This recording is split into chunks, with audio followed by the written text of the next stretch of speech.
welcome back to the Big Orange Table. Gabe, we have gotten through week one, man. That was pretty fun, pretty exciting. What are you thinking?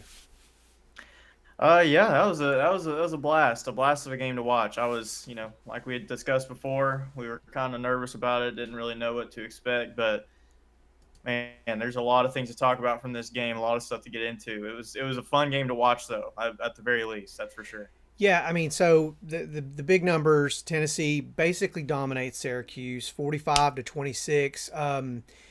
Many times through the game, I felt like that could have even we could have even had a greater spread.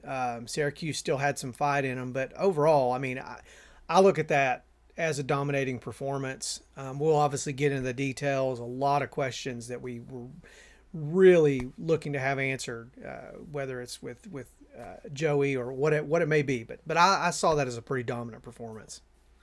Yeah, I mean, the game was never really in question.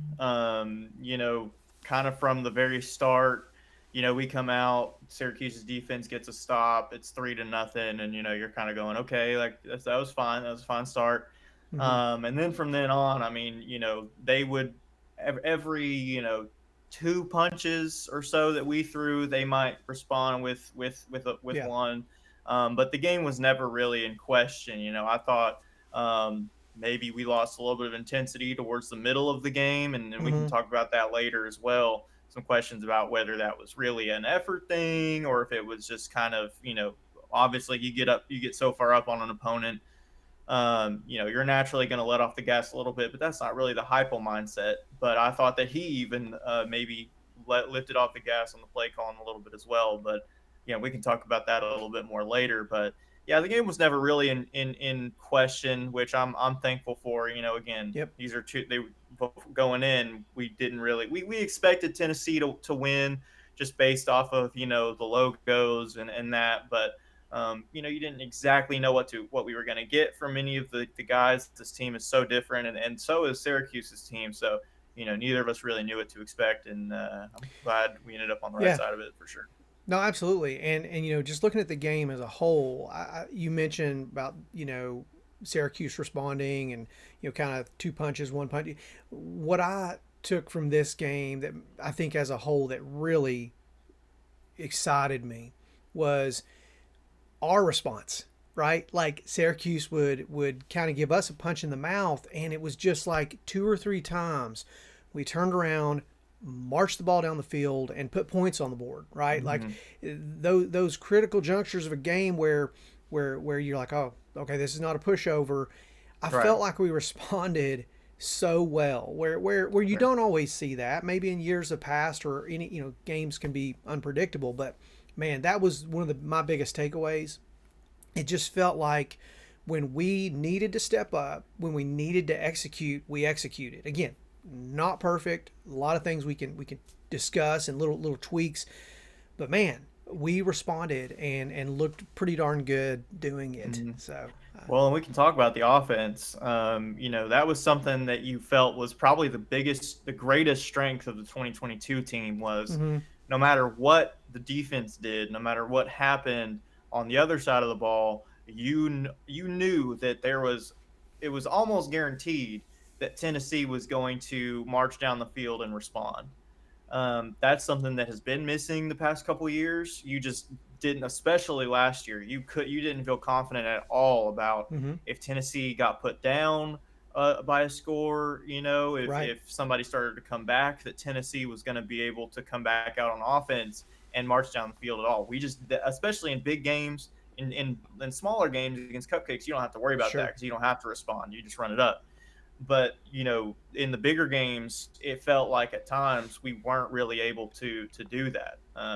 So that was something that was very encouraging. I thought that this offense was the closest I've seen to 2022 since Mm-hmm. 2022. I mean, there's no doubt about it. This was a very it kind of looks, again, this is Syracuse. We don't know how good they're going to be, Sure. but it looked like a return to form. I understand that we put 50 something on NC State last year, but it didn't look like this. Right. It didn't look as there was something fundamentally different about this offense versus last year, Yeah. where there was just a flow to it that I haven't seen since that 2022 offense, Mm-hmm. well, with Hendon at quarterback, Mm-hmm. and Cedric and Jalen at wide receiver. There was just a flow to it that Yeah.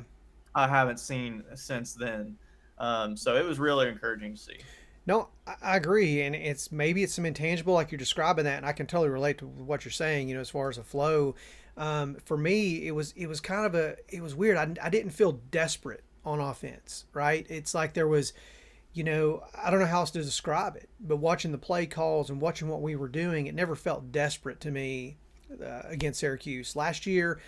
Far too often it felt desperate. It's like, oh my god, here we are again. We got to have we got to have this third down. We got to have this. Oh, we're throwing those little quick outs. What, it just didn't feel desperate. Like you said, I think it's a great way to put it. There was a flow and a confidence. And speaking of confidence, I mean, I felt like that Aguilar did a pretty amazing job at helming this team. I mean, to go out, there was, I appreciated the story, the narrative that the networks discussed and told about his journey and how close he came to quitting, all the things. It's just really cool, and I feel like personally for me, again, we can dive into details, but again, big picture, I could not have been more pleased with what I saw out of his play as well. Well, the thing I certainly learned is that we would ruminate last year about, well, does Josh trust Mm, Nico? yeah. And to me, within a few snaps of this football game, I immediately went, oh, Josh didn't trust Nico at all last season, because Yeah. just Yeah. you open the game, first snap is an RPO, That's right. boom, strike over the middle, first Yeah. down. That is foreign to us Yeah. Tennessee fans the past couple of years, simply because Joe Milton was probably a bit better at those timing plays, being able to scan the field, do Mm-hmm. that sort of stuff than Nico was. But there was still an element of maybe the playbook was a little bit more limited. Maybe it had to do with other personnel. I don't know. He also had a pretty poor offensive line, in my opinion. Joe Sure. Milton did. Um, but man, Nico, like, another thing is motions. The Mm-hmm. offense was moving pre-snap, and not, like Mm-hmm. last year, everything was just so stiff. It felt so basic. Last year we were asking, where are all the wrinkles? Does Yeah. Joey Halsley Yeah. need to go? What is he Right. doing? Right. And all of a sudden, you see this offense this season come out, Mm-hmm. first three plays or pass plays, and Mm-hmm. you're going, okay, Josh Heupel trusts this guy, and at the very least, he's showing, first three plays of the season, he's at least showing him, hey, I trust you to go out and run this, and he executed for the most part. Obviously, with Joey, there are a few of those high Yeah. throws. Yeah. I don't know exactly what caused that. I didn't Mm-hmm. see anything that would have caused that. Mm-hmm. But at the same time, you'd like to see receivers make a couple plays. Like, I Sure. get it. Joey needs to be about 6 inches more accurate. Right. Um, Right. but but when the ball hits the receiver's hands, it's Yep. not perfect, but you'd like to see a couple guys make a play. At the same time, Joey, these are pretty easy. These are not hard throws. Just get him down a little bit. And I think he improved on that throughout the game, Well, I think you're certainly. right, and to your point, I know Mike Matthews had a couple drops. I mean, when it's on your hands, you got to make the play. Period, and that goes into that overall picture of completion percentages, and just how we all perceive the game. But like you said, for me throughout the game, I felt more confident, and I felt like he did better and better, as we went along. So Well, so and I think the expected identity of who he was going to be is mm-hmm. exactly who we saw. We saw a guy that Yeah, was 100%. unafraid to pull the trigger, Mm-hmm. unafraid to look across the field, scan the field, take his time, but when he's ready, strike, just That's right. just zip that thing. I mean, he's Mm-hmm. got such a zip on it. I mean, it's not like a Joe Milton zip, Sure. but Sure. his release is so quick and he's so Yeah. decisive. Yeah. And I mean, the guy, no interceptions. He took That's care. right. That was the big concern. Even through Mm-hmm. camp, we were hearing, I don't know. Sure. Nobody knew. Everybody had to speculate on what we already knew. Oh, throwing this guy, yeah, he throws touchdowns, but he also throws interceptions. Yeah. Zero in this game. 0 interceptions. That's That's right. the big thing. And everybody's like, oh, well, it's just Syracuse, blah, blah, blah, blah. But last season, he threw 14. That's an average Mm-hmm. of over 1 a game. Sure. He threw Yeah. none and 3 Yeah. touchdowns. And things felt controlled. You didn't see anything that felt erratic or panicked. It felt controlled. This definitely did not feel like someone who's been on campus for just a handful of months. And it was again, strong showing, good command, and to your point, I mean, along with the successes, it's like, well, there was those couple interceptions. No, there were zero, and again, I didn't see anything. We couple, like I said, a couple passes were like, oh, maybe not the best decision there, but again, you've got to be pretty pleased with the overall result. Looking at the numbers as a whole, 493 total yards, almost a perfect to the number balance with passing and Mm-hmm. rushing. You had 247 passing yards, 246 rushing yards. Had we just got one more, no, I mean seriously, that Right. balance is incredible. Like Mm-hmm. you said, you starting the game, you see three passes to start, and you're thinking, okay, well, are we just going to lean on lean on passing? Man, the rushing game looked really good too across multiple bodies, and that I think speaks to not only our running back core, but our offensive line. I was extremely impressed. I can't speak to Syracuse's roster specifically on their defensive front.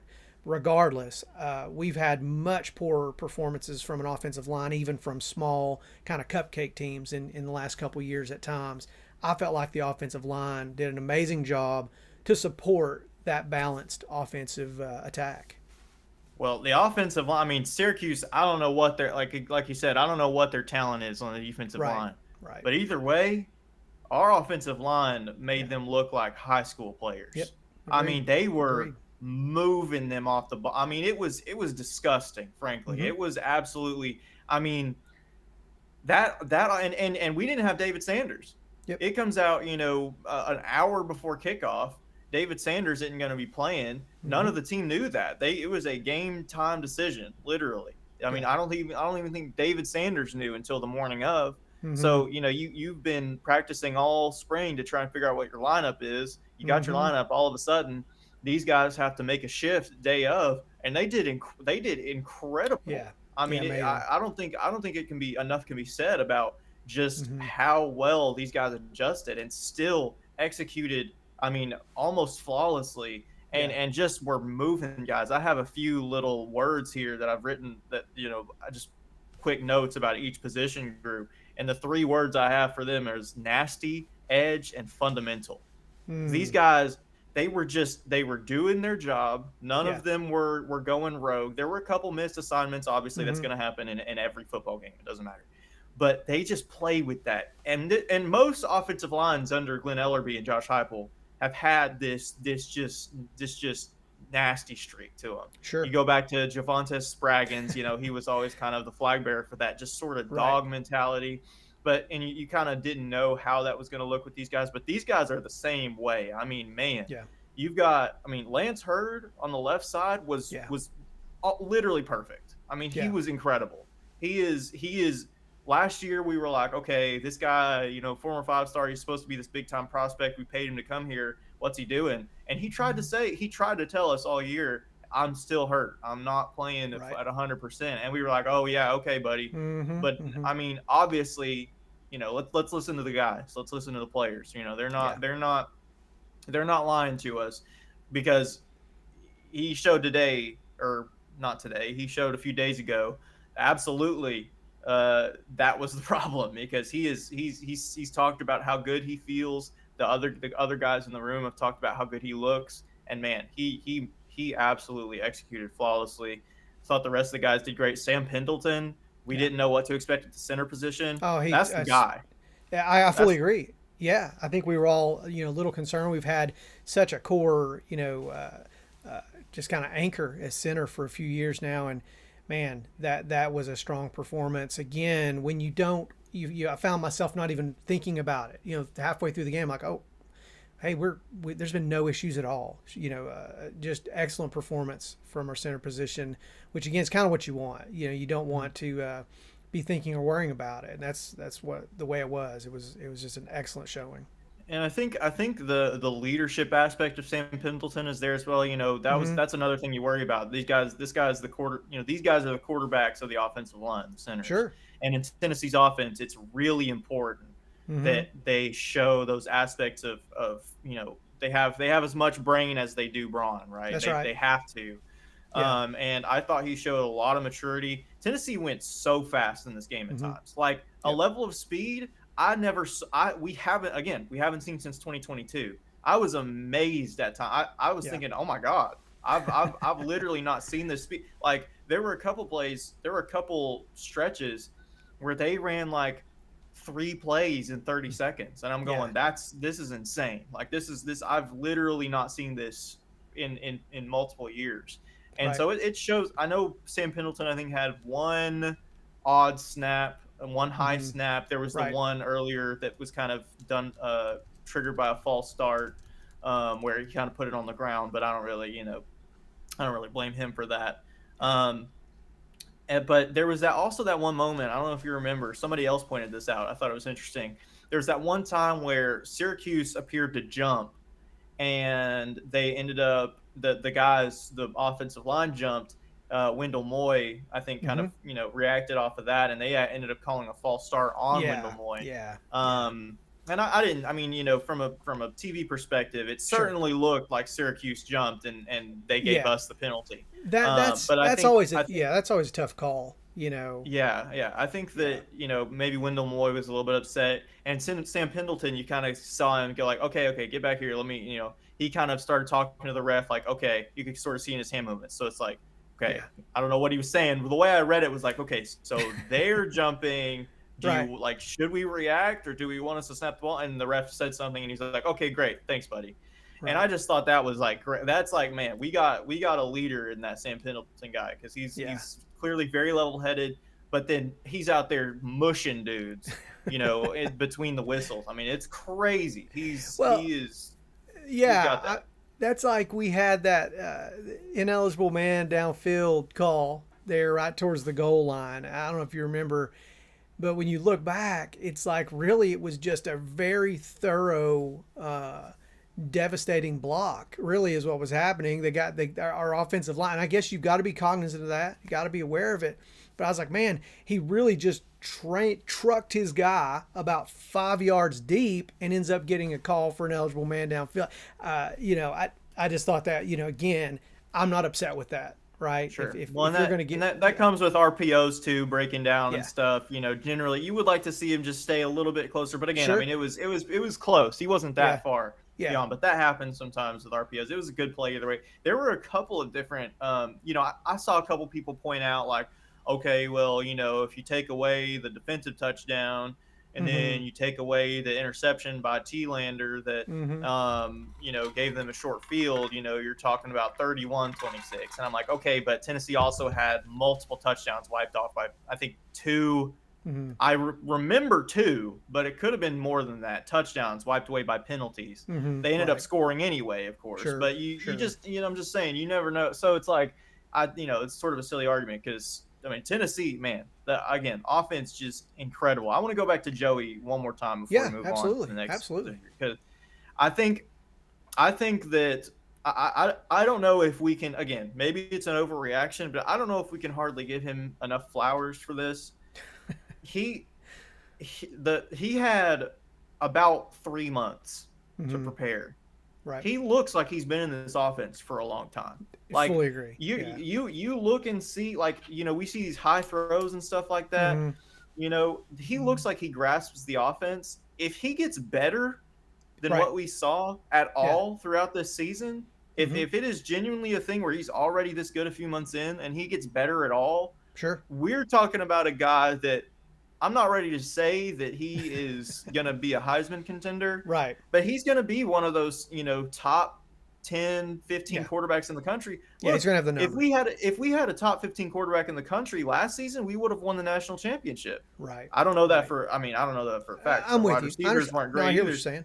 saying. But I mean, we had the SEC player of the year in our backfield. Mm-hmm. We had an elite defense. If we had a quarterback that Yeah. that there was more than the front page of the playbook was open to him, Sure, we sure. we probably marched down into that Ohio State game would have been a much better game. I'm not ready to You say well, we you would get have yeah, won that because that right, Ohio State game was just that Ohio State team was just ridiculous. yeah. But that would have been a much better game at the very least, and we probably wouldn't have lost a couple of we wouldn't have lost to Arkansas, that's for sure.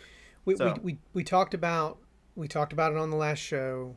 There's a leadership component that's visible, and there's a leadership component that kind of also exists kind of below the surface. And I feel I specifically was talking about how it was kind of elusive, last year. That kind of odd feeling at times of just, again, it wasn't visible, but you just didn't sense that there was this confidence or leadership happening. Again, I felt like Saturday that was not the case. To your point, you feel like this team had a synergy, had a level of teamwork that was just not always there last year. There just was an uneasy feeling, and I think that we're still speculating about some of the details, some of the Nico drama and all that stuff.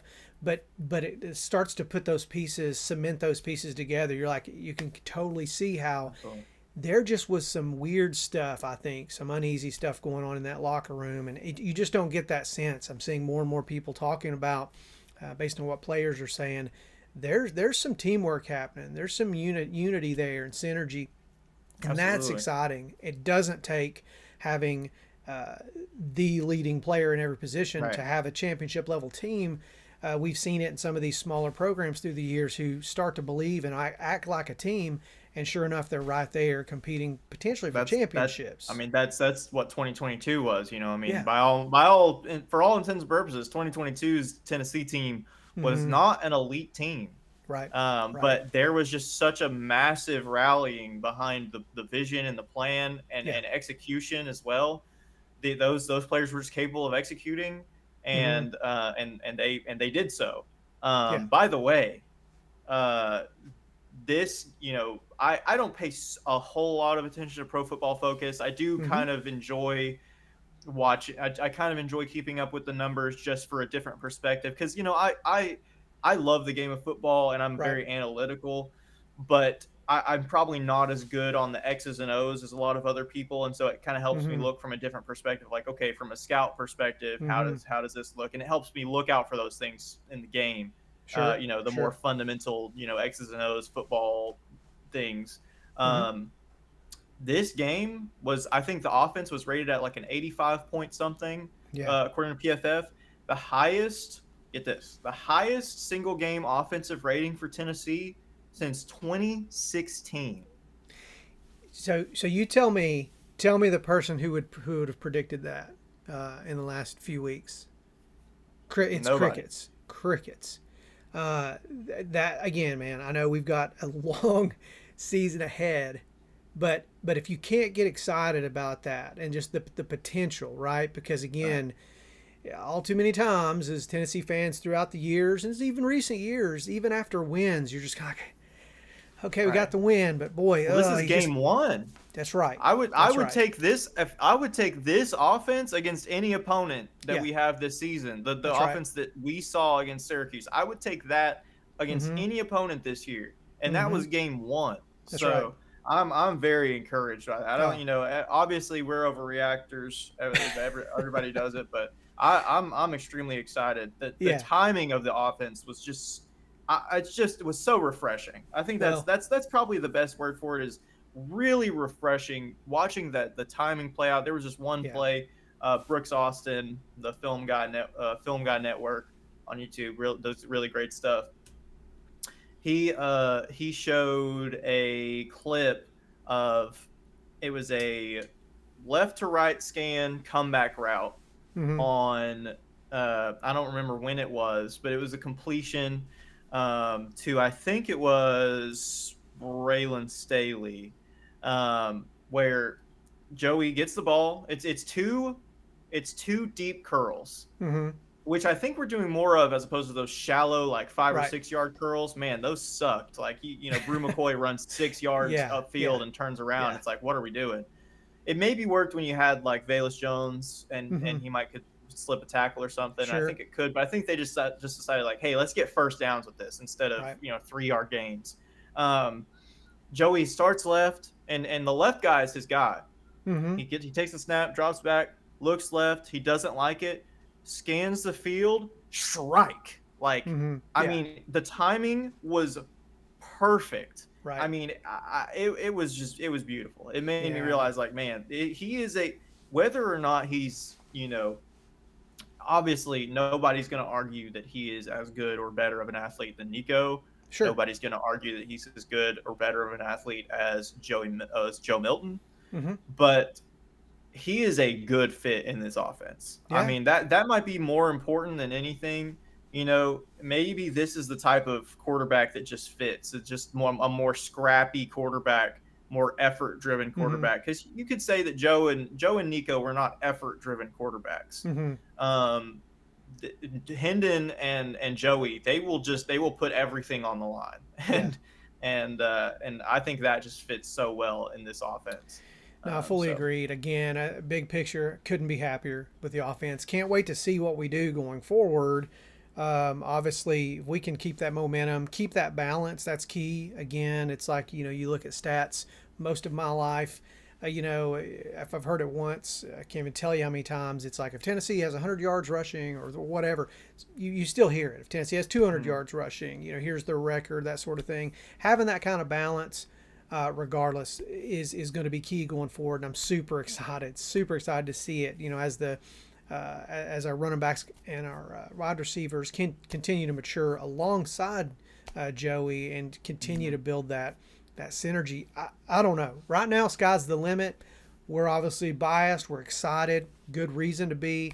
I think I texted you over the weekend, Saturday or Sunday, or maybe both. It was like I felt like there was a lot of sloppy football this weekend. Some big teams obviously took some hits, took some losses, but I was shocked. A lot of top 25 games where I felt like there was just some sloppy football. And again, opening week, that's what I was going to say. Opening week, it's going to happen, but I don't feel like you can say that was our experience. Like you said it many times, and I'm not trying to beat the dead horse, but it just felt together, and it felt, I don't know, it didn't feel like week one. Let's put it that way. Right. Exactly. So we haven't even talked about our running backs yet. Oh my God, man! Yeah. I know that they benefited from a really good performance from the offensive line. Mm-hmm. I mean, they had interstate highway level gaps to run through. Yeah, but this running back room. Look, people are saying it, and they're getting a lot of pushback. People are saying it's more talent. This is better than the three-headed monster we had a couple years ago with Sampson, Wright, and Small. Yeah. Is there a single back in the backfield that is as good as Dylan Sampson is? Right. I don't believe so. Right. As a three-headed monster, balance. though, yeah. I think this is a better running back room. Yeah, and I don't it's think a deeper running back room because you've got a super talented freshman and the fourth string sitting behind him, Dwan Morris, who did get carries and had a couple of decent runs. But man, I mean, we could just go one by one and talk about 100%. these running backs. So was there a standout for you? I mean, again, you're talking about balance and you're talking about no drop off, but was there a standout for you? All three of them stood out in different ways. Yeah. I mean, that's the most exciting thing. It wasn't like, okay, there's three backs, they all do the same thing. Yeah. Each one brought a different element to the list.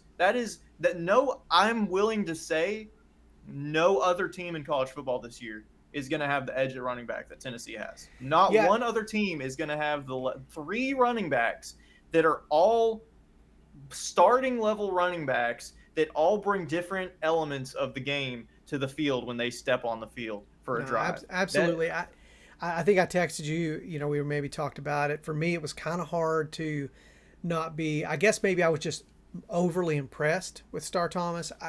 Not that he, was a front runner or stood out or did anything better, but I guess just, getting to see him. I think it was the orange and white game this year too. That we went to. I texted you. I was like, "Hey man, this kid looks good." If I'm thinking right, But that was exciting for me. But I agree with you. I'm just reaching. I'm reaching really far to try to even say that. Again, I think it was more about me being excited about what I saw, not necessarily that he stood out amongst the Right. group. So Well, yeah, I mean, people are going to look and see he was our leading rusher and yeah, he caught a touchdown. That's right. really impressive. But I know Peyton Lewis Mm-hmm. didn't have like the stats that the other guys did. Sure. Man, but when he that was a fifth year starting linebacker that Right. he put on his rear end to get in the end zone. I mean, Yeah. let's start with Peyton Lewis. Yeah. I've said I believed preseason Peyton Lewis was going to be was going to end up being the best guy out of this three because I Right. believe that Peyton Lewis is a true NFL running back. I Yeah. just I just think he is probably the most NFL guy out of the three. Mm-hmm. He's got speed. He's got I knew he had strength, but he's clearly made that a much more key part of his game because man, he runs through guys and he runs through tackles. I mean, it was so impressive Yeah. to watch him run, and he hits the gap Right. so fast. Yeah. No, I Peyton agree. Lewis, I mean, I don't know if I have a good comparison for him. I'm trying to think. Almost Jalen Hurd-esque the way he hits Mm-hmm. the gap, Mm-hmm. just with full speed and intensity Yep. and I mean just a ball player. I mean Yeah. when he squared up with that is a clip right there. What you square up Oklahoma drill 1v1. You got Right. this sophomore running back going up against this fifth-year starting linebacker. This linebacker's carrying the SEC on Yeah. his back. I can't remember who it was that said that. It was somebody said that carrying the ACC on his back. Hmm. He's got the Yeah. whole conference Yeah. behind him. All he's got to do Yeah. is bring down this running back. Not a Right. chance. Yeah. Peyton Lewis Absolutely. lowered that shoulder, got on his shoulder, and just pushed him back. I mean Yeah. that was so beautiful. I mean Yeah. that was so beautiful. So Peyton Lewis, I'm so excited to watch him, but number two as well. I think that fits him better than whatever he was wearing last year. I can't remember what Mm-hmm. it was, but number two fits him really well. And I mean, he's got the name Peyton Lewis. You know, two of the legends of the game at Tennessee. You know, Sure. Sure. so I mean that's just a Tennessee name right there. Yeah. But then you get to the local guy, the Knoxville. I hope this guy is remembered for a long time. Yeah. Deshaun Bishop, Mm-hmm. right? I mean, this Yeah. guy was a walk on. He Right. walked onto this team. Man, you talk about a guy. I saw somebody else point it out. He don't wear gloves, no Yeah. wristbands, no Yeah. no armbands, none of that. He's old school. No, he don't need gloves. He don't need extra pad. He don't need to flash or look fancy. Man, he is a dog though. I He mean, is. He is. he He is says he a says he wants to dog. feel that ball. He wants to feel the ball. It's That's how he rolls. It's crazy. I mean, he has done so well. I mean, he Yeah. he showed flashes last year. I cannot say I expected him to look like this though. Right. I mean, again, you talk about what you don't really know exactly what Syracuse's defense looked like. They Mm-hmm. definitely they struggled. They got out physical. They Yep. got outclassed totally. But you Deshaun Bishop, my best. I was watching that game and I said, this guy looks like Le'Veon Bell. Le'Veon Bell is a great comparison for Right. Deshaun Bishop because the patience that Deshaun Bishop showed. I mean, he looked like he was just jogging on that one screen pass, Yeah. letting his blockers get out in front and just riding the wave for Right. a cool 40-yard gain. I mean, that is. And then, of course, he had the run where defensive tackle has him dead to rights in the backfield. Mm-hmm. Nope, I'm slipping out, and I'm Yeah. I'm doing the same thing. I'm just putting moves on guys for 40 yards. I mean, I wish he's not a guy that's going to outrun your 4-3 Sure. safeties for a Sure. touchdown, but you don't need to do that in this offense. You don't Yeah. need to, and that's clear. I mean, even Dylan Sampson at times didn't really have that exact level of speed, but man, I'm so excited about that guy. Yeah. He deserves all the love. He deserves all the accolades. Again, local kid. Hmm. I hope that he's remembered for a long time, and I think he's going to have a special season either way. I wish part of me wishes that one of these guys was the focus because, in my Right. opinion, all three of them deserve accolades, Yeah. and they're probably gonna have to put the team first and just be Yeah. that three-headed monster. But I That's suppose right. a championship would do well for him. I think. Yeah, I think you would. I think you would trade the one highlight for another. So I think that works out just fine. And I think that's where it's headed. And again, if they stay healthy, if everybody stays healthy, I mean that is hard to defend when you've got a fresh, capable back Mhm. for 60 minutes. I mean that's just tough to defeat. So I mean again, can't say enough about it. I mean you just love to see it. Again, if you had a weak spot, that in your running back room, that's going to do a lot to add pressure to your fresh new quarterback, right? If you had a receiver core that was really struggling, now that side is adding a lot of pressure, for Joey. But man, right now it just feels right, feels balanced. Again, the numbers show that, and it looked that way, it felt that way, and you just can't ask for much more out of a week one Right. from your offense. Well, now let's talk about Star Thomas. Mm-hmm. I mean, obviously, this is a new guy. This is the last Sure. year in college football. I didn't know what to expect. This guy, Yeah. he reminded me. He seems like the continuation. Tennessee's Mm-hmm. had one of these guys every couple years. Right. This is that Alvin Kamara type of player, Yeah. where he's just dynamic. He's Mm-hmm. quick. He has really good balance. Obviously, he has incredible hands.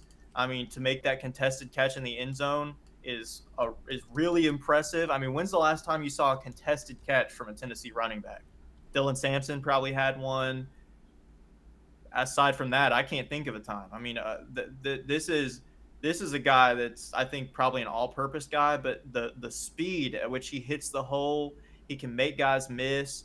He's probably not quite as like physical of a guy as maybe Peyton Lewis. Mm-hmm. Deshaun Bishop probably can run over people a bit more, but Star Thomas is going to make you miss.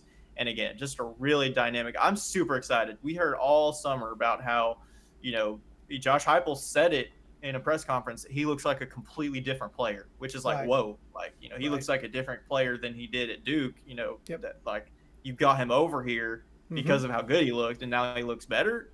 Yeah. Yeah. Come And on. I think he showed why everybody was so excited about him because, I mean, Yeah. And you mentioned it. Speed hitting the hole for me, I thought was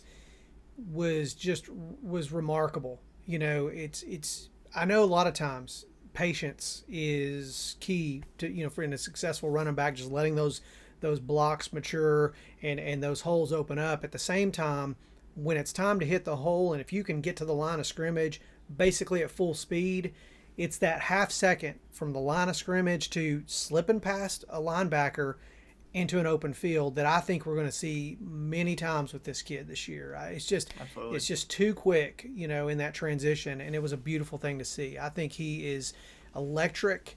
Again, having some slightly different strengths than in our running back core.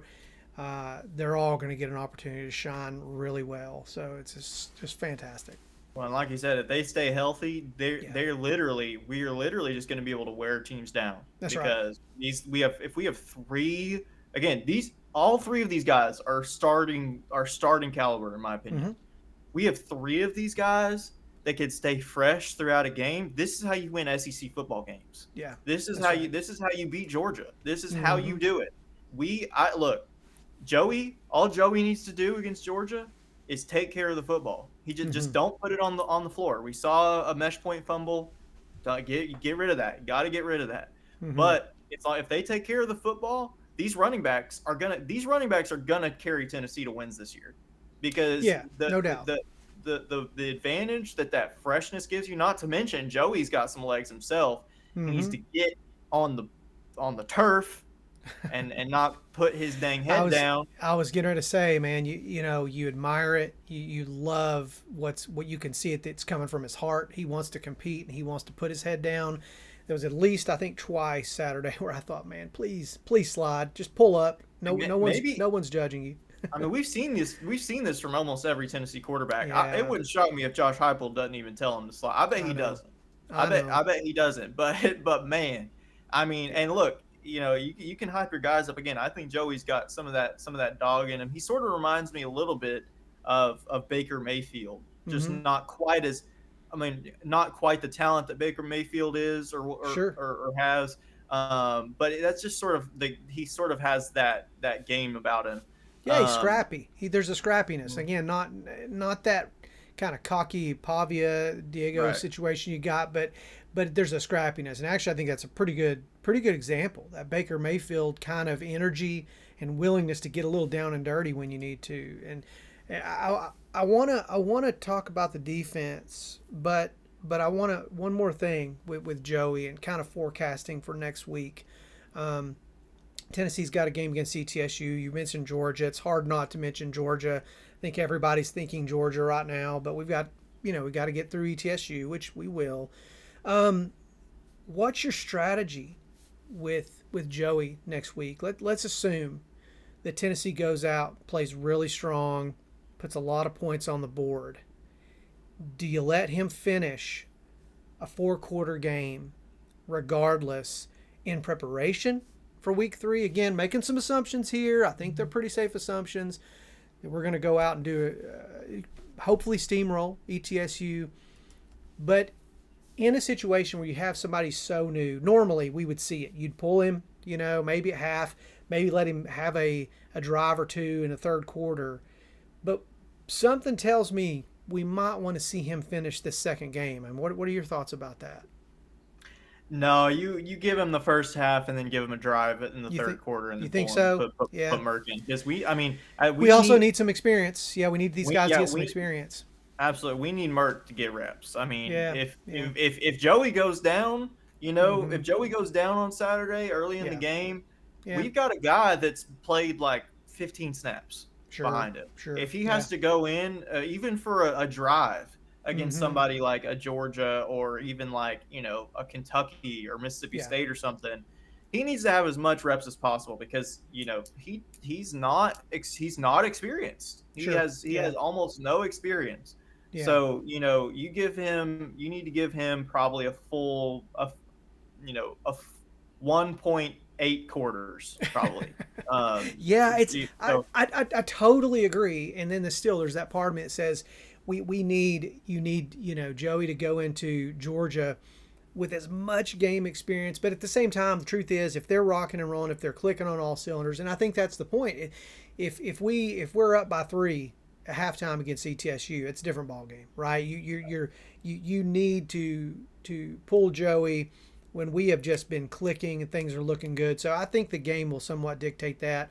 Likely be a situation where he could come out shortly after one half, well, but you know, and Joey's an experienced guy, so I don't think it's mm-hmm. game experience as much as Sure, it is just playing in the system. But that's right. clearly, he's already better than we Yeah, expected him to be. I He's agree. already better within the system than we even expected based Totally on agree. how he played the Syracuse game. But before we move on to the defense, we need to talk about the wide receivers. We haven't talked about them yet. That is true. That is true. We've Um, got some bright spots from this past week for sure. well, and honestly, this one is good to say for last because honestly, this is the group you can be the most critical of.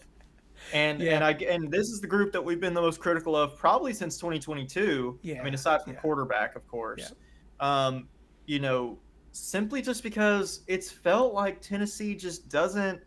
They've just not been able to replace the yeah. production that guys like Cedric Tillman Mm-hmm. and even like you think about like Valus Jones Mm-hmm. or what's his name he wore number 3. He was sort of the long play guy. There, he was only here for a Uh, year. God, what is his? Why am I blanking on him? Tall guy. I don't know. I can't I can, remember. yeah, I can almost. I'm with Um, you. I know who you're talking about. but you talk about Cedric Tillman, Jalen Hyatt. Jalen Sure, Hyatt's a guy. He's really struggled in the league, and part of it's because he plays for the Giants. sure. But we still haven't been able to replace that production at wide receiver, and maybe you blame the quarterback, whatever. But even Yeah. still, I mean, I never Squirrel White. Mm-hmm. He never panned out as well as we'd like him to. He made a couple plays. He made a great play against Made a Alabama great. the other Yeah, day, had a beautiful um, catch. Yeah, which we Saturday. know Yeah, he's great at those layout catches, I but he know. just never stays on his feet. That's the Yeah. thing. Um, so it's been kind of weird. And so this year, I still feel really good about our wide I do receiver too. room. The problem is we're kind of thin. Obviously, coming into this Mm-hmm. year, we only have 7 scholarship wide receivers, Right. and a couple of them have been banged up in fall practice. Right. Your starting guy, Chris Brazel, missed Mm-hmm. a lot of practice with injury, and Right. so it's hard to really look at it and go, oh, this is a fundamental thing that needs to, this is going to be a problem, because these guys they're still getting in game shape. Yeah. These guys, a couple of these guys, they're still getting it. And for the most part, they looked really good. Yeah. I mean, they caught and they made more plays than they didn't make. But Correct. but you would like to see a couple of those things get cleaned Yeah. up. I mean, look, get on the jugs machine, do whatever it Mm-hmm. takes. Sit out. I'm sure they do this already, but Yeah. Sure. sit out with Joey Yeah. after practice and just run routes and catch the ball. Just Yeah. you gotta just do something, because you cannot have, if this ends up being like, this doesn't have to be a recurring issue. This is a No. fixable problem, and it's not even. I say it's a problem. We I dropped like a couple passes. I At know. the same I know. time, you got to go out there. You got to, and let me single somebody out here. Let me single somebody out. Mike Matthews, Yeah. I was gonna say it's got to be Mike. best wide receiver on this team. Probably. Best wide receiver on this team. Yeah. You got to go out and make some plays, Mike. You gotta catch He the had ball. that one catch where he caught it on the sideline, put a couple of amazing. This is the guy. We've talked about the past couple of years, and really, honestly, probably since Josh Heupel has been the head coach, we haven't had a lot of guys that can catch it and then run it. We Sure. get guys that catch it in stride and run it in Yep. for a touchdown, or get blocks and run down the sideline for a touchdown. We have not had a lot of guys that catch the ball and can just and can just be that dynamic guy that puts moves Mm-hmm. on guys. Mm-hmm. Jalen Hyatt wasn't that guy. Right. Cedric Tillman had those moments. Brew Mm-hmm. McCoy, so he put some moves Yeah. on him, but he wasn't super fast. No, my Bayless steamroller Jones, guy. Yeah. Bayless Jones was okay at that, but Mike Matthews is that guy, and Braylon Staley can be too. Yeah. But you got to go make a couple plays. Like Yeah. he had. Okay, let's talk about the 3 plays I felt like he could have Mm-hmm. done better. Okay, I'll do the first that's probably 50-50 his fault and 50-50 Mm-hmm. Joey's fault. Mm-hmm. Well, there's 2. One is the throw on the sideline. Joey throws it a little high outside. Mikey goes up, it hits his hands. It's a little high, but it hits his hands. He has a chance to catch it. Maybe he lands out of bounds. I don't know. You got to catch that football. Mm-hmm. I understand. It's not an easy ball to catch. It was late. You're off kilter. You got to make an adjustment. He's talented enough to catch that. Yeah. Gotta bring it down. Even if you I would rather see you catch that and step Mm-hmm. out of bounds. Mm-hmm. I cannot stand when guys try and be like, oh, I'm on the sideline. I got to make sure I get my toe in and then drop a Sure. ball. Sure. Catch the ball first and Yep. foremost. That's how you give yourself the best. You're never going to give yourself a chance to be in bounds if you don't have the football in the first place. So the second one is the deep shot later in the game. Joey probably underthrows it by about 5 yards. Mikey actually does a really good Yeah. job at getting some late separation, Right. and the DB has his arm in there. So, and you can't really see it from the TV angle, so I don't know if it hit the DB's arm or what. But you would like to see him come down with that still. I don't know how. I don't know if you got to bring your hands out like this, but Mm-hmm. he's going down on the ground with a bread basket like this, and the DB gets his arms in there, swipes it down, Sure. and breaks up the pass. You got to even if you go up for the ball, you That's got to right. you got to like, come on, make a play. Yeah, This well, like you one- said, yeah, that's making a play versus maybe just a standard. This is how things go. Are you going to be a playmaker, right? When things are maybe when the ball isn't perfectly thrown. So yeah, Right. to your point, it's about making a play. And the third one, this one, I haven't seen a lot of buzz about this one, but this one just kind of irks me. It just kind of, every time I see it, it just irks me. Early in the game, Joey takes a deep shot to Braylon Staley. Mm-hmm. Joey, it probably underthrows it a little bit. Or no, it was not Braylon Staley. It was Chris Brazel. The DB gets all over Chris Brazel and draws a pass interference. Mm-hmm. Mike Matthews is streaking up across the field. The ball wasn't intended for him, but he's streaking down towards it, and he pulls up, and the ball lands a foot in front of him. Mm.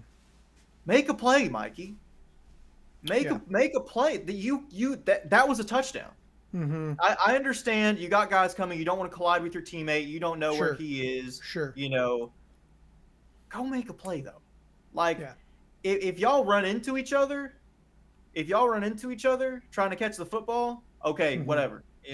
Incomplete. That's embarrassing. I get it, but at least both of y'all were trying. Chris Brazzell wasn't getting to that ball, and I get that he had Right. no way of communicating. Like I get it. Look, I get it, but like the part of it for me was that he pulled up. It's not Right. like he just missed. Yeah. You see him running towards the football. It's coming perfectly, and he like pulls up, like, "Oh, I'm not going to touch that." Like, Yeah. like Mikey, make a play. Again, I'm Well, only so critical because he's the guy. This yeah. is the guy that is. This could be the best wide receiver, one of the best wide receivers in the country right here. Well, He he I just love has that.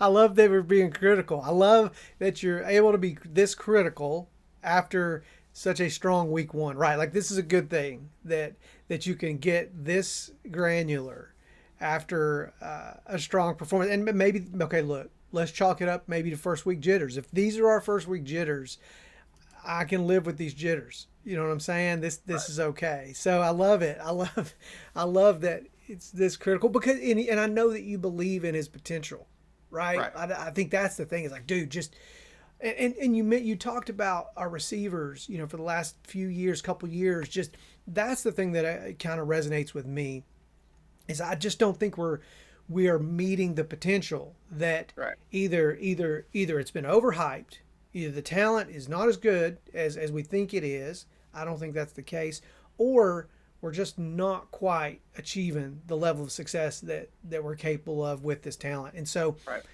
I think that's what you're getting at. I think your frustration is like, oh my god, it's there. And so Right. again, that I think is kind of what we're ruminating right now. It's like, man, if we can capitalize on this talent, maybe it's not the deepest room. That's fine. But if we can capitalize and maximize on the development of these kids, then it can be really special. I mean, Right. again, when you look across, a lot of teams that have good, moderate or strong success, a lot of times it's centered around one guy, like that's just the man, or maybe two, in an average group. I think we've got Right. several guys that can be above average. And if you've got several guys that are above average, I mean, to me that trumps, having your mega star receiver that you hope, Right. has a good game or doesn't get, a lot of double Mm-hmm. coverage and get shut down. So again, I love that this is where we can be critical, right? Right. Is in a situation that frankly is still fairly minor in the scope of things for the Well, game this past week. it's like Mike Matthews had 2 receptions for 29 yards. Mm-hmm. That's gotta be better. This guy is better than that. Like he needs more than 2 receptions a game. And one of those he could have had three, even if he just catches that one ball. I don't care if it was targeted for him or not. That would have been 3 receptions for probably 80 yards and a Mm-hmm. touchdown.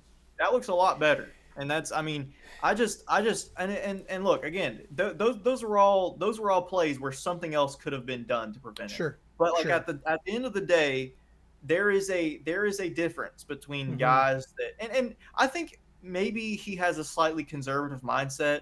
Like Mm-hmm. on that one pass that he caught, of course, this was in a 2-minute situation as well. On the one pass that he caught, where he made a couple moves, he got wrapped up and he just went down. Like, Mm-hmm. okay, that's fine. That's sort of that. Alvin Kamara did that at times. Well, Sure. he at times, not always. Alvin Kamara generally tried to keep the ball rolling.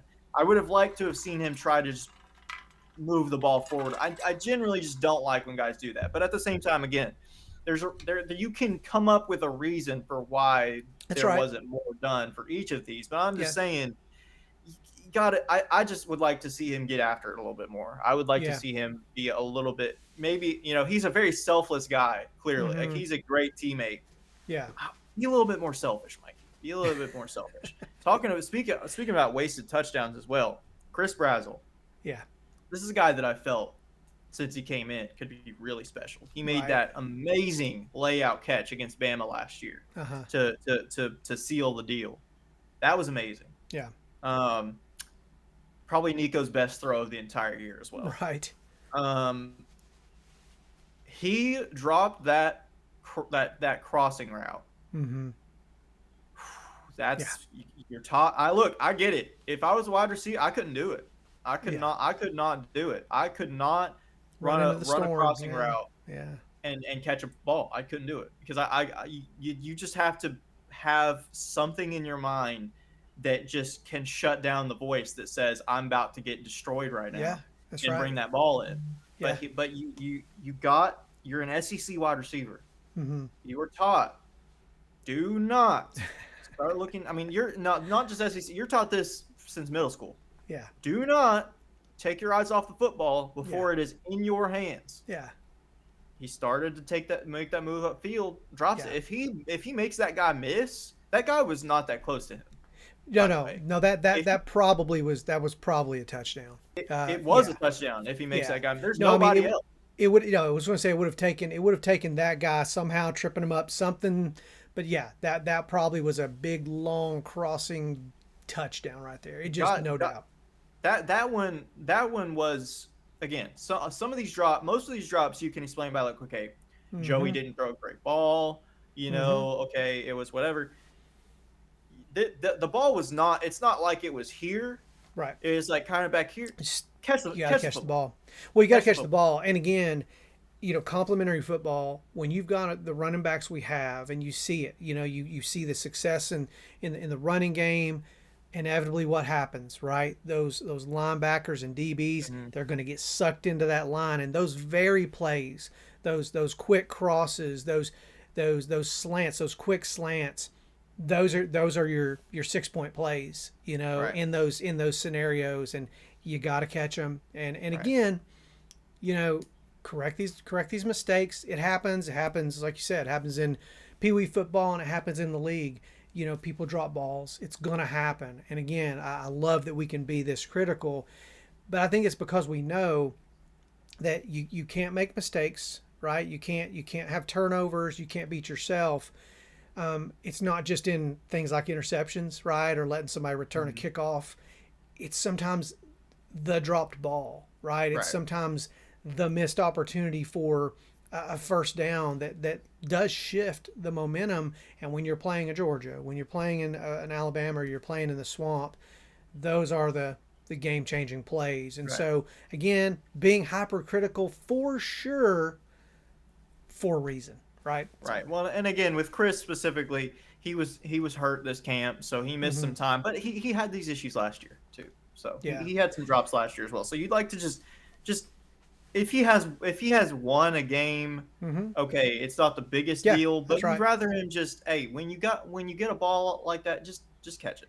He had Just some pretty just touches. He had some pretty touches though too. He did, So and he did, it's and I will say he adjusted and he made the yeah, adjustment and he caught the ball I think again he's a great player. He's right. gonna be like I believe he's gonna be good this year. He's got to limit those drops, and I Yeah. think he'll get better throughout the season. Again, I think all these guys will get better throughout the season. Again, I need Mikey to be a little bit more selfish. Go make a play, Get out there, but man.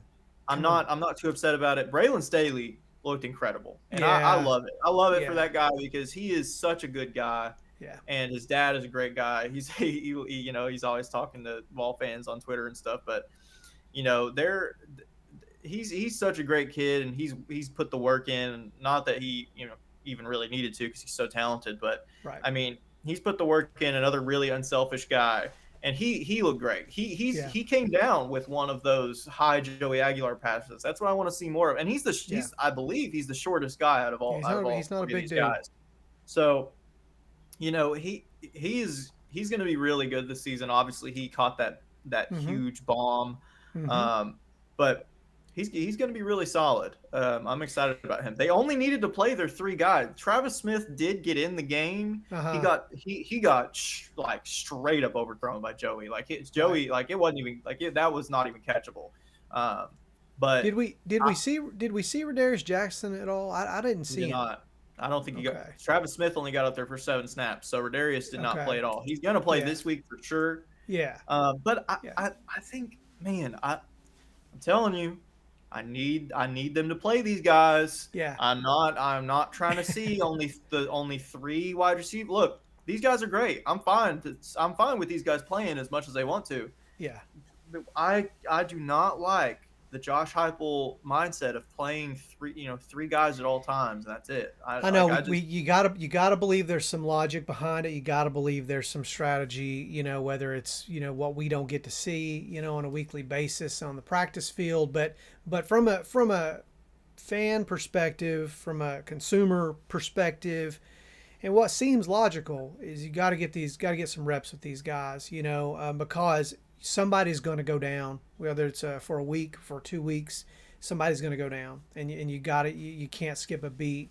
And we'll see. Again, it's so easy to sit here an armchair quarterback. It's what we do. It's what we enjoy. We sit around the table and we do this. But yeah, I think we'll see some more. Well, like you said, week one, we got a great opportunity in week two to expand. Give some other kids some opportunity this week. So, fingers absolutely. crossed, we can make you happy, right?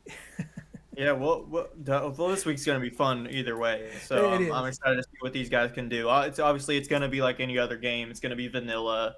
Oh yeah. By the second quarter, we'll probably be a little bit bored, scrolling I through hope so. I hope Twitter so. or Man, something. we create, the cupcake games for the last couple of years. We've had moments where they weren't so cupcake. So, I, I don't anticipate that this will be one of those. But either way, yeah, it'll be exciting to watch for sure. I'm more interested to watch and see what the defense does against ETSU because ETSU is not going to stand up to.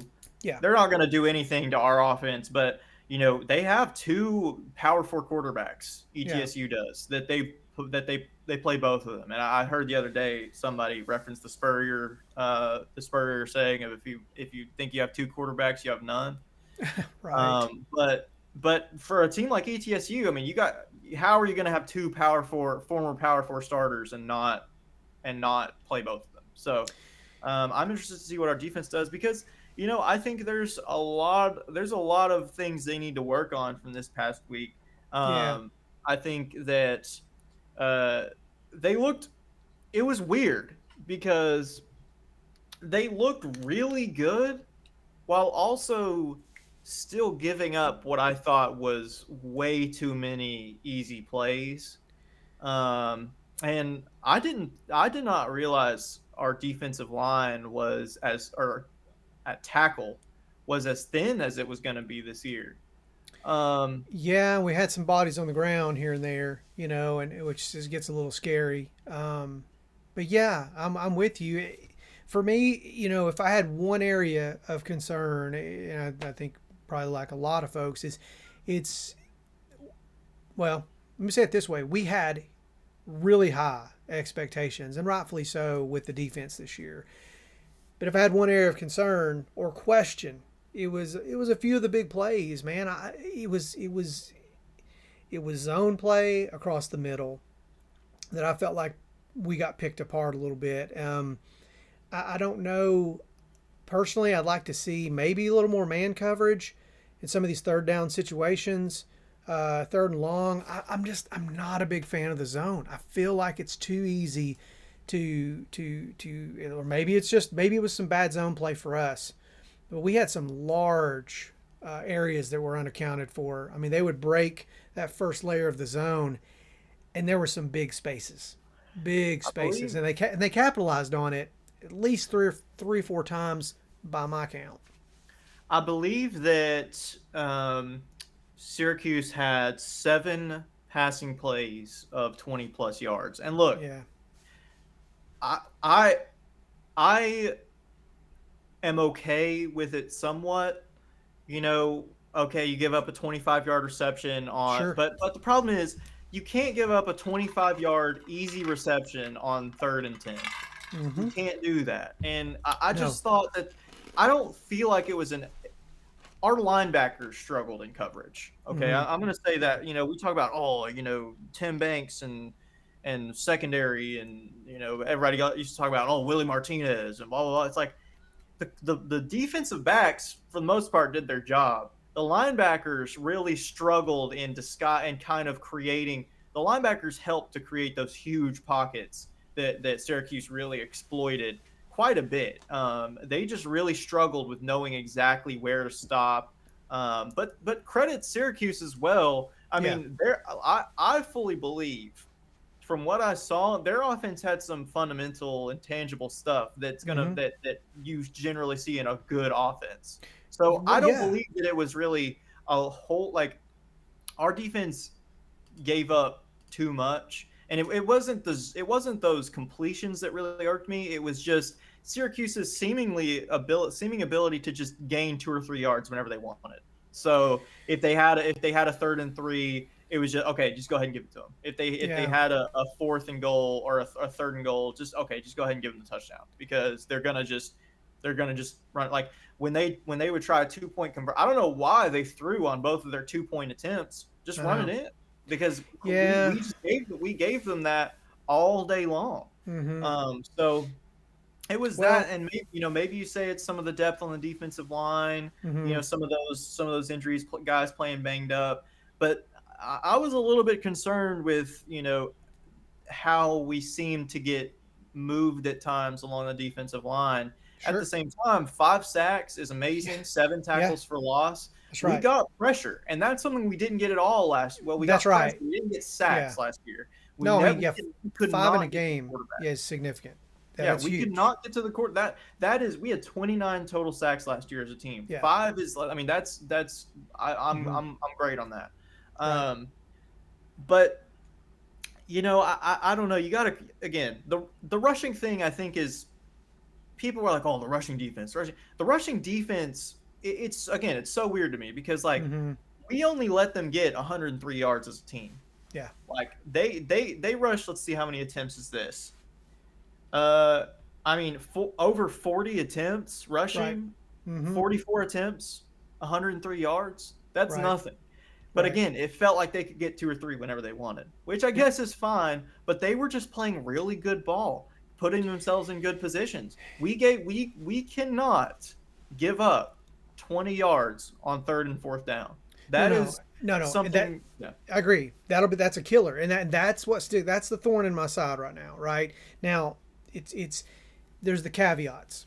Steve Angeli is not a middle of the road quarterback. He is an experienced quarterback who's operated at a high level for some significant teams in college football, and so I'm just holding on to hope that was more, the exploiting of our zone defense was more of his skill and timing, hopefully, than us having a soft defense. But again, Mm-hmm. man, I mean, what bothered me was the repeated success, right, of those deep throws. That 10 to 20 yard range, maybe more like 15 to 20 yard of just big open space, and big holes in that zone. When you got to shut it down, see those third and longs against a Georgia, or if you're in the swamp, you have to shut down those plays, right? And Right. those are the game changing, momentum shifting plays. Right. And so that's my concern. That's my one real area of concern, because I feel like had we shut down some of those plays that we saw, the third and longs, you probably would have clipped a couple scores Right. off of their final score. I also just don't understand. Like, we have. I understand Ricky Gibson went down. That's concerning and really unfortunate. I hope he's not out for too long. Um, Jermon McCoy is going to be out for a few more weeks. So against Georgia, that might hurt. Even though I don't, Georgia's not really a passing team, so I'm not really super scared about that.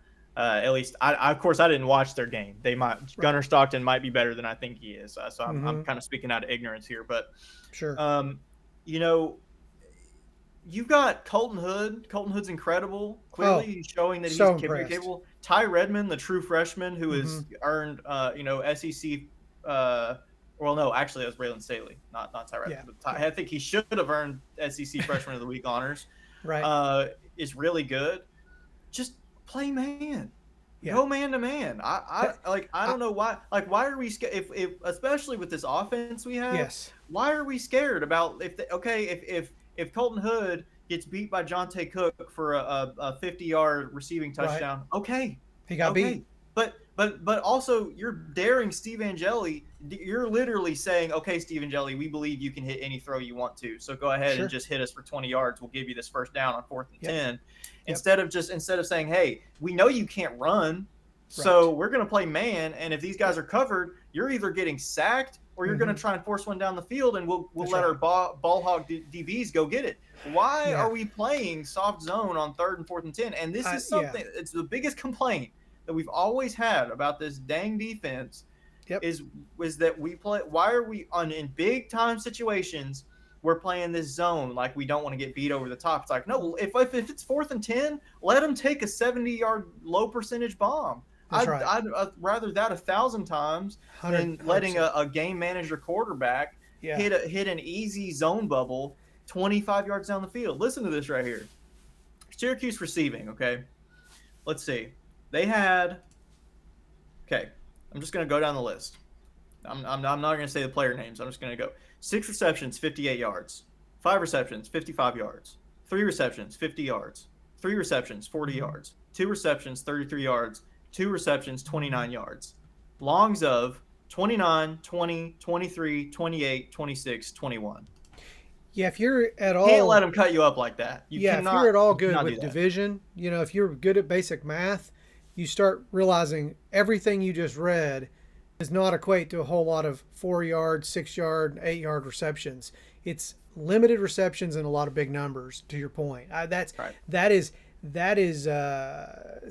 those are, I'm afraid those are game wrecking stats against a slightly better opponent, right? Well, And so yeah, especially when you're facing guys that I mean, Jonte Cook is an elite wide sure, receiver, but sure, especially when you're facing guys that can catch and run and make you yeah, miss. Because yeah, now you're saying, okay, you're going to give this guy the football. mm-hmm, You better mm-hmm, go make a tackle. yeah, Otherwise, you're giving them 20 yards and then letting them run in for the touchdown, as opposed to trying to make them take a shot or try and make them beat. I just don't understand. I will never understand the zone defense it's around for a reason. I yeah. believe in zone defense. What I don't believe in is, okay, why are you giving them so much respect? Make them beat you. Well, Like, I get we're young. I get that maybe we're short, but make them beat you. Why are we playing like this? That's, in my opinion, that's why they scored 26 points. And I know I said earlier that yeah. those sort of like zone passes don't really bother me too much, but that is, for all intents and purposes, why they scored so many points, is because we just let them get those whenever they wanted. I fully agree. And so, let me preface this by saying I'm a Josh Heupel fan. I really am. And I'm in it for the long haul. I think he has shown that he has the ability, the demeanor, the personality to be our coach for the long haul. I'm all for that. I've been critical of this area for several seasons, which is I feel like when Tennessee has a lead, regardless of the opponent, a strong lead, I feel like we start playing not to lose, right? Like let's not do anything too crazy. Let's play. Let's be sure that we don't let the game. Let's keep the game in front of us, as opposed to just keeping the foot on the pedal and playing an aggressive fashion. So and I feel like it shows itself in this defensive strategy and in this zone play. Like, to your point, man, I don't like it, but I would much rather see a DB get beat. I'd rather see a safety, miss a coverage, where you should be coming over to assist, in a coverage, as opposed to saying we're like you said, throw the ball. We're going to let you throw the ball. If you can find, the breaks in our zone, you're going to catch the ball, and we're gonna keep it in front of us though. We're gonna make sure we tackle you after you catch it. That has been one of my biggest criticisms. If there's been anything really significant of what we've seen, to the point where in the last couple of years we've almost given away some games that should have been no doubters, because we kind of let up a little bit and allowed teams the ability to make the game more competitive, frankly, than it looked. So Right. I don't know, man. Again, Well, being extra critical, maybe for a reason, maybe just because we can afford to be a little extra critical after really a strong showing. But that's something that I can't quite shake. and again, maybe the question needs to be, okay, do we want sacks or do we Mm-hmm. want good or do we want stingy coverage? Mm-hmm. Because there is an element of, if you are going to bring pressure like we did, you're gonna have less guys in the secondary. You're gonna have less, space in the secondary to, or you're gonna have more space in the secondary because you've got more guys bringing in a rush. You got more guys in the box, that sort of thing. Sure. So maybe that's a question of do we want to wreak Mm-hmm. havoc in the Yeah. backfield? Because last year we didn't wreak havoc in the backfield, but by God, we weren't letting guys just cook up on us in the Yeah. secondary. The Yeah. secondary looked pretty good last year, Sure. and I think a lot of people give Jermod McCoy credit for that, and I think he Mm-hmm. deserves credit for that. But also our scheme was different because Mm-hmm. we weren't. I don't think we were really bringing as much. So this sort of looked like almost like that 2022 defense, Mm-hmm. where it was like, okay, we're gonna absolutely wreak havoc in the backfield. You're still Mm-hmm. probably not gonna run on us, but if you've got wide receivers and a quarterback worth of crap, then you're probably going to be able to score 30 plus on us. And Sure. look, I don't. I think the Syracuse offense is really good. Mm-hmm. I I do too. don't like them scoring. I don't like them scoring 26 on us. Nope. The good thing is that things can change, and maybe this was just our game plan for this game. Right. Maybe our game plan is going to be different. If ETSU scores more than 14 on us, I'm worried.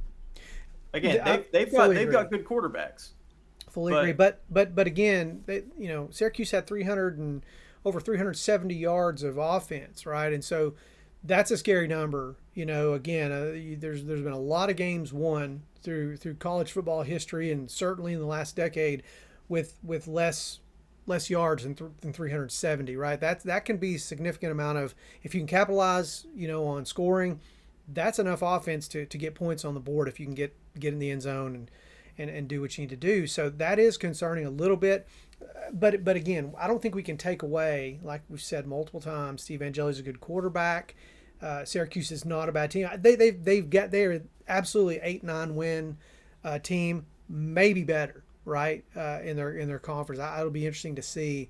So I don't think we can take that away from them. But to your point, this is going to be an interesting week, right? We expect a solid win with ETSU. I don't know if anybody would question that.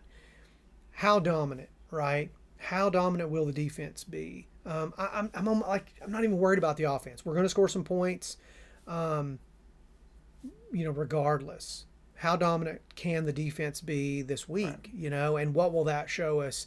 Like you said, maybe it's like, look, guys, we're not going to, we're okay, with keeping Syracuse kind of pinned down. Again, you're playing with fire sometimes, but again, they had a pretty strong offense. So again, we'll just have to see. Right. I'm not worried, but it does yield a couple questions, right? So Well, if we can just strike a balance, yeah, I don't think anybody, I think people sort of expected us to take a step back defensively until people started saying in summer and fall camp that, hey, I think this defense could be just as good or better as last year. yeah, Then we're like, okay, why are we allowing Syracuse to score 26 on us you're then? right. That's right. Again, Ricky Gibson goes down. We've got some injuries along Mm-hmm. the defensive line. Mm-hmm. I get that maybe it's caution. But Yeah. also, I heard I can't remember what I was listening to the other day.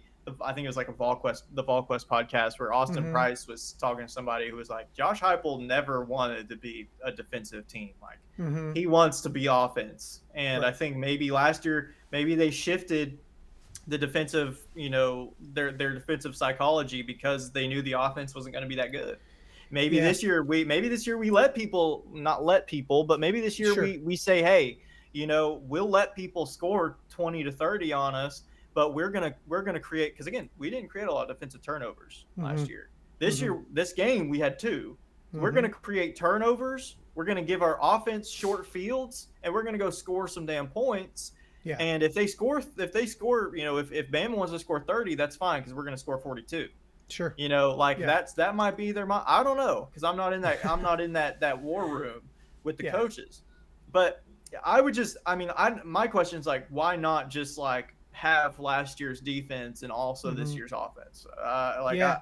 Why not? Why not? And maybe they are. Again, I don't know. But Mm-hmm. either Yeah. way, again, I think the Syracuse offense is good, but I still would have liked to see them score less than 26. And that it's not even like they scored garbage time touchdowns. In fact, Mm-hmm. we got an excellent fourth down, in our own red zone stop against Right. Syracuse Right. to prevent them from going up into the 30s. Yep. So Yep.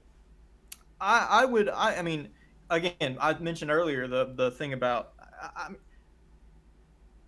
I mentioned earlier the thing about people saying, oh well, if Syracuse didn't do this or that, then it would have been Mm-hmm. a 31-26 game. Well, again, Chris Brazzell dropped what could have been a touchdown. Mikey didn't go make a play on the one deep shot, and then we also had a mesh point fumble at the 25-yard line.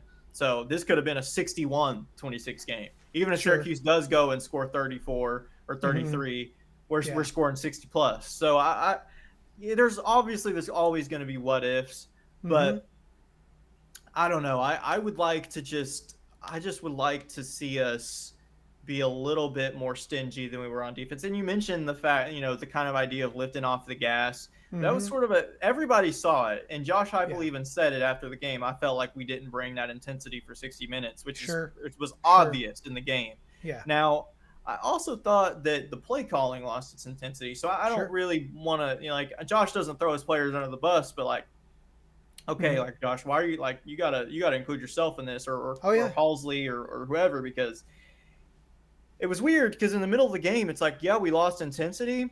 I think it also had to do with the fact that when you're up by so many points, you're gonna lose a Mm-hmm. little bit of that. I don't think you should. I don't think you should, but they Mm-hmm. did. I think that's understandable. It's just a psychological thing.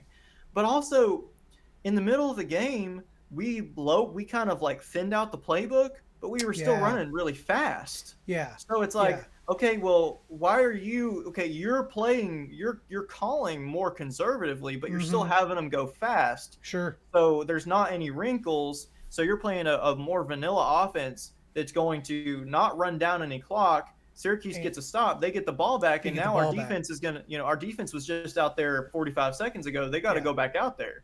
So I think honestly that had a lot more to do with it than any sort of like lack of intensity from the player Yeah. standpoint, because the defense, I think they got gassed there in the third quarter because they were just out there a bunch because Tennessee's offense. I get like Joey Halsley said it yesterday. I think he was Mm-hmm. like, "Well, we want to use our tempo as a weapon, not necessarily Mm-hmm. like our identity." And like, okay, that's cool, Well, but you like you didn't. did that, Yeah. you did that at times, Sure. but you also used your tempo when you should Mm-hmm. not have been going fast. No, Like, you're right. You're right. I mean, Syracuse had the ball, almost 10 minutes more than we did. And to your point, it's a two-edged sword, and we know it can be a weapon, and we need to use it that way.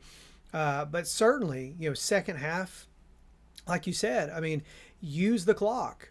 You milk more clock. I mean, if you're not going to get out there and with the foot, pedal to the metal, as much of the playbook just really trying to just get points, get points, get points as aggressive as possible, then at least take time off the clock and don't hand them the ball right back.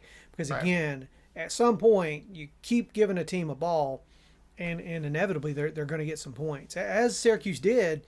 But had they had a few more big plays, or then it could have been closer. So well, again, being very critical, because we have that right. luxury. But yeah, there's Well, just some and things. again, yeah, I mean, when I look at the box score, again, this is the box score. This Mm-hmm. doesn't tell the story, but we outscored them by 17 points in the first quarter, Mm-hmm. 17-0.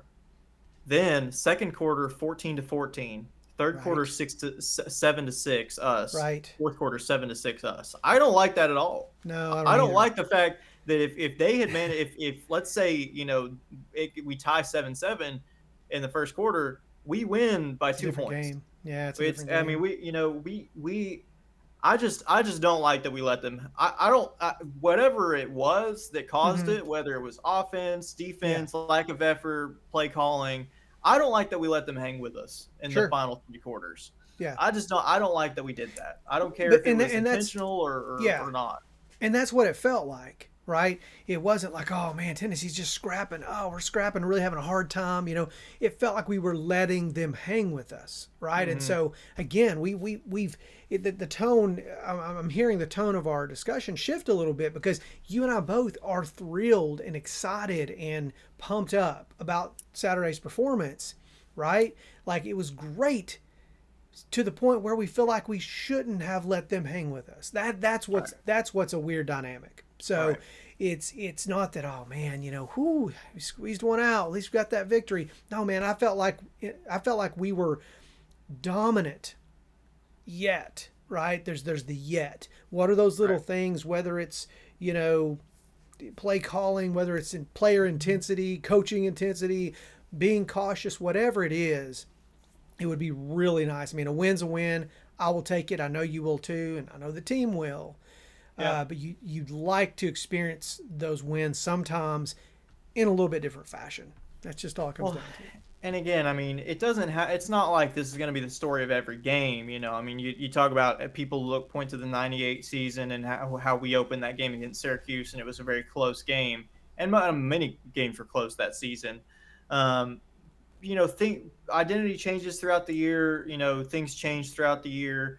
Just because we give up 26 against Syracuse doesn't mean we're going to give up 40 against Bama. But it has at time. But this is also kind of a different era of football, and Josh Heupel's teams tend to Mm-hmm. maintain an identity throughout an entire Yeah. season.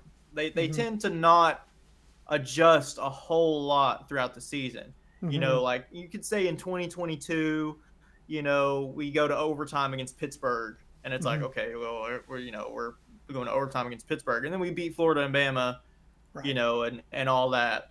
But it kind of has felt like at times, like last year. I guess you could. This is actually a good example of how maybe it's different. We beat we start the year by putting up 69 against Chattanooga, Mm-hmm. 51 against NC State, 71 against Kent State, and then we barely put up 30 for the rest of the year except against Sure. UTEP. Sure. So, but that almost leads me, if I could be a Negovol for a second, that almost leads me into a bit more concern because it's like, okay, Right.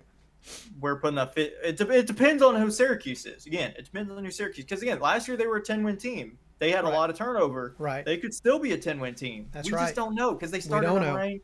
Nobody knows anything about them. I mean, but it's just the not knowing. It's Yeah. just like how Florida State absolutely destroyed Alabama.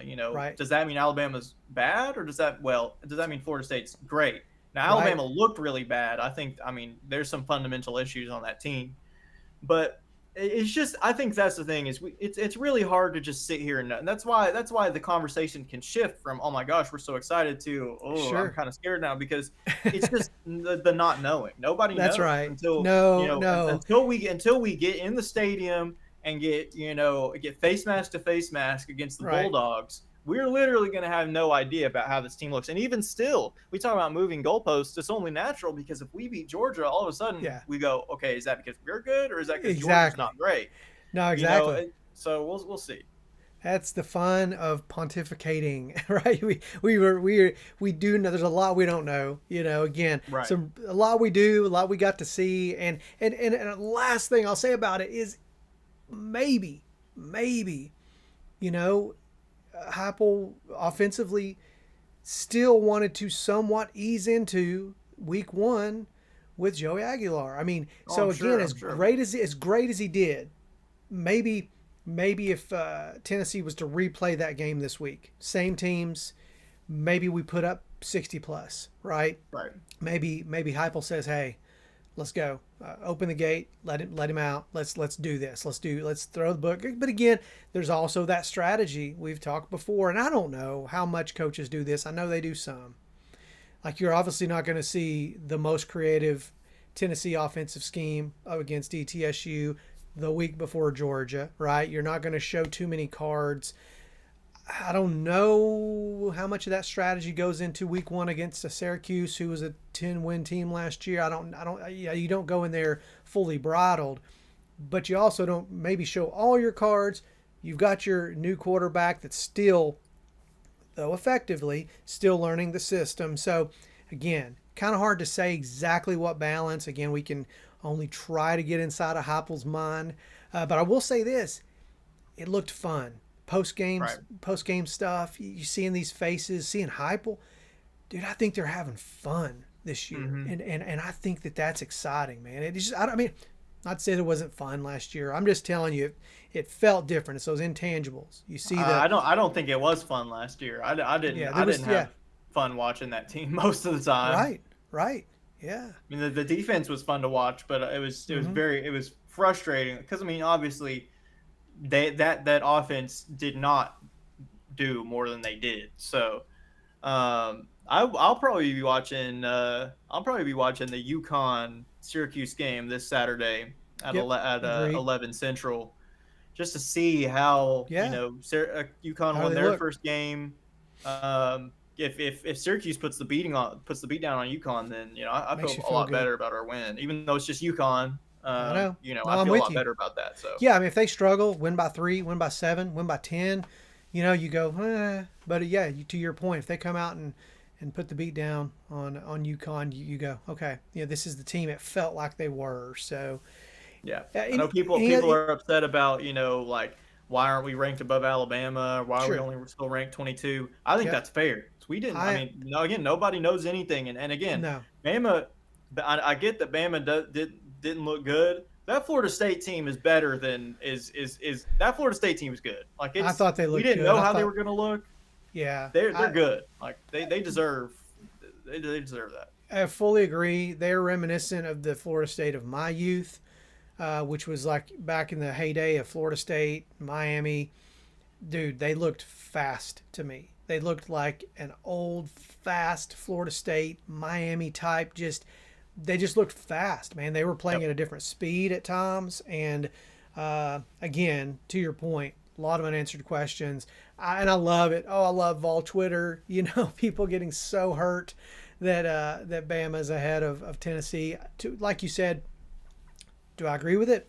Probably not. Do I care? Not one bit.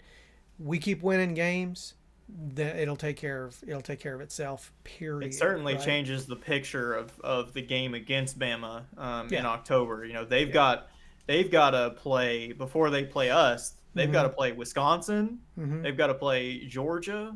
They've got to play Vandy and Mizzou before they play us. So you know they've got some challenges before they even reach us. There's a chance they might be unranked by the time I we play can't. them, and then it changes the look. That changes the look of that game big time. Right Oh my now, god. the Yeah. FPI has us winning that game. Right.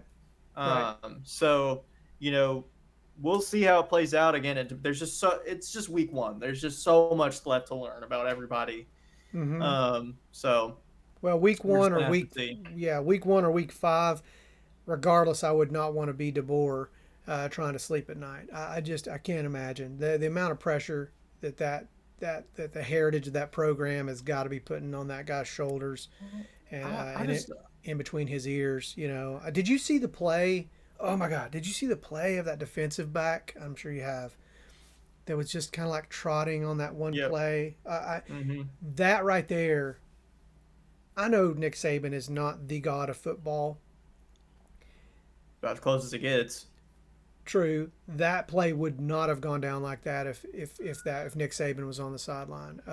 Well, I don't believe for a minute that was interesting. You just can't lollygag, and it has to say something. It has to say something about the program. I don't know. I just don't believe that Kalen DeBoer has been handling this the right way. It just Mm-hmm. feels like he's trying to pick up where they left off Mm-hmm.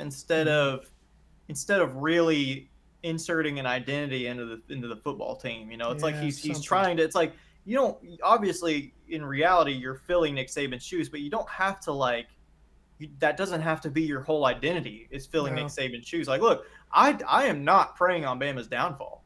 I do Oh, sure, not. I sure. I do not want like people are celebrating Bama's downfall. Like it's like I Mm-hmm. don't want Bama to go away. Like I Mm-hmm. because if Bama goes away, our three permanent SEC opponents are probably going to be Bama, Kentucky, and Vanderbilt. Maybe Florida instead of Kentucky. I don't know, but Right. we don't want. I want one of those to be. I want one of those to be a powerhouse. I Yeah. don't. No. I do not want Bama to go away. Like because if we beat Bama and they've lost like 2 or 3 games already, Sure. I'm not gonna feel like we beat. Like I'm No. gonna It's feel got to like mean we were something. supposed to beat them. It's It's got to gonna mean feel something. like exactly. So it's gonna feel like beating LSU or something. Like I mean LSU's a good team this year, but it's gonna feel Sure. like beating like okay, sort of mid to top tier SEC West team. Like sure that's cool, but like it's not gonna be like beating Bama. Like I'm not like other people. Like I don't want Bama to go away. I don't Same want them here. to Yeah. trump. I I'm don't. almost kind of sad because like I want Kalen DeBoer to work out because if he doesn't, Yeah. they're about to go on their Tennessee 20 years of darkness Well, type of yeah, thing very where possibly. And that's what I was getting ready to say. I don't wish the Tennessee darkness on anybody, even Alabama. Maybe South Carolina. I might wish it on them, but not, no, really. I'm with you. A strong Alabama is a part of a strong SEC, and I'm always going to be a fan of that. I'm not. I'm a fan of the SEC, and I want a strong SEC, and I want our games to mean something. I don't want except us to. Texas. Yeah, I know it's right. Yeah, what? I don't know, man. They do still feel a little bit like an odd stepchild, but we'll see. Definitely not a big Texas fan, so man. But yeah, I don't know. We'll see. But I don't know. I guess before we get out of here, we can talk about touch on Nico. Um, I watched that game or most of it, and It was boy, a little too late for he's me. I couldn't stay up for it. It was just too late of a game. But I saw a few he's highlights. I mean, so. he's in a rough situation. Mm-hmm. I mean he had a couple of okay drives, but he just looked like the same Nico. I mean he's the same. Obviously he's the same play because he's the same player because Sure. he didn't move so he could change who he was as a player. Like No, but he he's changed the folks around him, didn't he? And yeah that's probably the biggest. I still contend Nico could have succeeded at Tennessee, and I don't know if he would have been, our flagship, historical generational quarterback. I don't know if that could have ever happened. But I'll tell you what, he sure would have had a lot better chance at success at Tennessee, versus UCLA. And I didn't realize, just from what have seen over the last few days, I didn't realize that the UCLA program was kind of in the position it was. I didn't realize that they were playing at a stadium that wasn't full. That the Rose Bowl wouldn't be full. I don't know. UCLA has not been dominant in the last decade or two, but they've had moments. You could UCLA was never a cakewalk, and they had right. moments, and so I'm just a little surprised, and I do not feel bad yet for Nico. Let me take that back.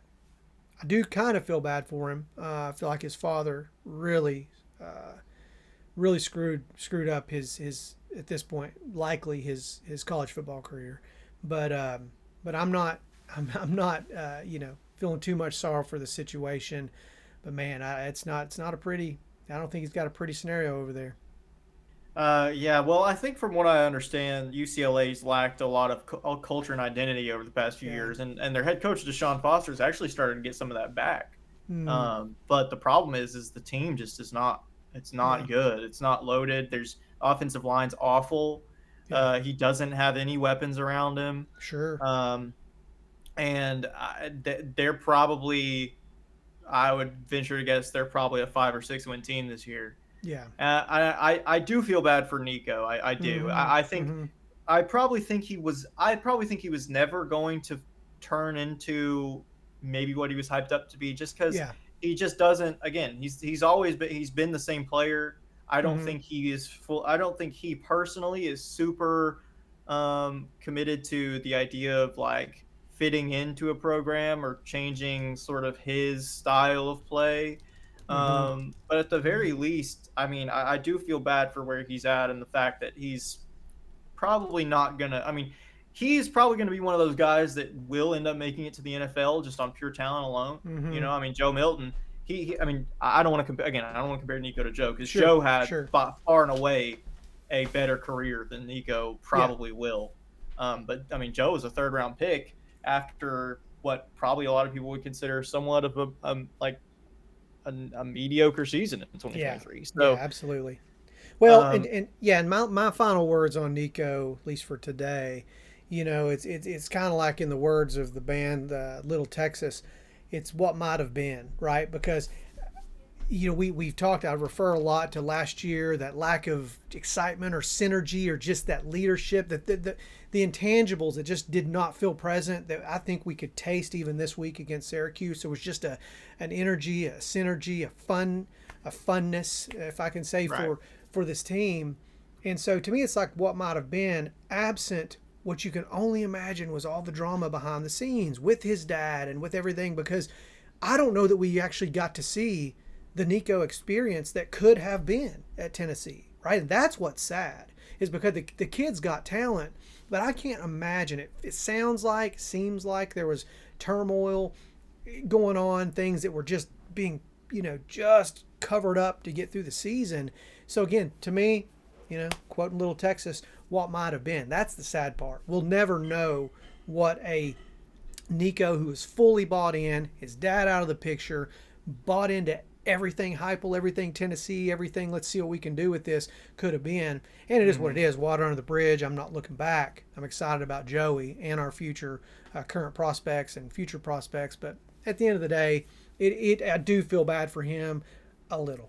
So Yeah, I think it's cool because I think that I don't want to speak to the validity of anyone's mindset over somebody sure, else, but sure. I think Joey Aguilar really embodies the volunteer spirit That's quite a it, bit man. more than Nico did. That's I it. think that it's like look, you can be a guy that's super talented That's right. and fit into this idea of being a Tennessee Volunteer. That's Yeah. it's like that's not a foreign concept, Yeah. but like it just Joey is already such a lovable guy.